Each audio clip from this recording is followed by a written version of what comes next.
যারা সালাত আদায় করে না এরা এত খারাপ, এরা কুকুর, শ্রীগাল, বানর, শুয়োরের চাইতে খারাপ। দুনিয়াতে সবচাইতে বড় খারাপ নিদর্শনের মানুষ বেনামাজি, যে সালাত আদায় করে না।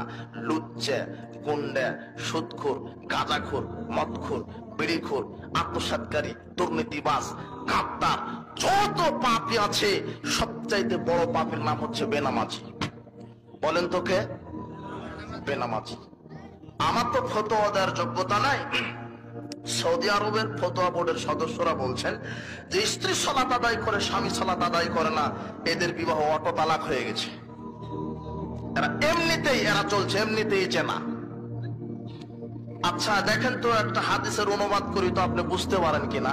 ইন্না বাইনা রাসূলে ওয়াল কুফরি ওয়াত তারকু, ইন্না বাইনা রাসূলে ওয়াল কুফরি তারকাস সালাম, ইন্না বাইনা রাসূলে ওয়াশ শিরক ওয়াল কুফরি তারকুস সালাম।